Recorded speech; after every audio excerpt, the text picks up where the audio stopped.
दोस्तों याद है वो जमाना 70 और 80 के दशक में भारत की हर घर की रसोई में एक खुशियों का स्वाद मिलता था। दोस्तों हम बात कर रहे हैं डालडा की, जो 1970 और 1980 के दशक में पूरे भारत में अपना राज करता था। पर उस बीच ऐसा क्या हुआ जो आज डालडा का कोई नामो निशान नहीं है। ये सिर्फ आज एक पीले डब्बे में याद बनकर रह चुका है। दोस्तों ये बात है 1970 और 80 के दशक की, जब डालडा पूरे भारत में अपना राज करता था। उस जमाने में भारत के किसी घर में राशन हो या ना हो, पर डालडा तुम्हें हर घर में मिलेगा। और मिलता भी क्यों नहीं, ये उस टाइम पर एक तेल ही नहीं, गरीबों के लिए ये घी से कम नहीं था। दादी के हाथ का समोसा हो या फिर मम्मी के हाथ का हलवा, हर एक चीज में इसी की महक आती थी। दोस्तों डालडा को उस जमाने में एक वनस्पति नाम की कंपनी बनाया करती थी, और फिर धीरे धीरे समय गुजरता गया। दौर आया 1990 का, और विज्ञान ने उस टाइम पर एंट्री मारी। विज्ञान ने डालडा पर रिसर्च किया और विज्ञान ने बोला कि डालडा इंसानों के लिए अनहेल्दी है। और ये बात सुनकर भारत के लोगों को बहुत बड़ा झटका सा लगा, क्योंकि वो लोग डालडा को बरसों से खा रहे थे। और फिर डालडा पर बहुत सारे केस भी लगे कि ये लोगों को अनहेल्दी चीज बेच रहे हैं। और इस सब के बाद डालडा की सेल बहुत नीचे गिर चुकी थी। और फिर वनस्पति ने पूरी कोशिश की अपनी तरफ से डालडा को वापस से ऊपर उठाने की, पर वो इसमें नाकाम रहे। और फिर 2003 में वनस्पति कंपनी जो डालडा बनाती थी उसको बेच दिया गया। और फिर जिन लोगों को वो कंपनी बेची गई थी, उन्होंने अपनी तरफ से जी और जान लगा दी कंपनी को दोबारा से उठाने की,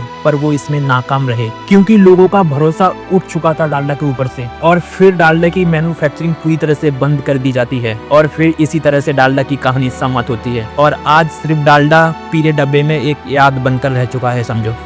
और आप क्या सोचते हो कमेंट में जरूर बताएं, और वीडियो को लाइक, चैनल को सब्सक्राइब कर दो फटाक से।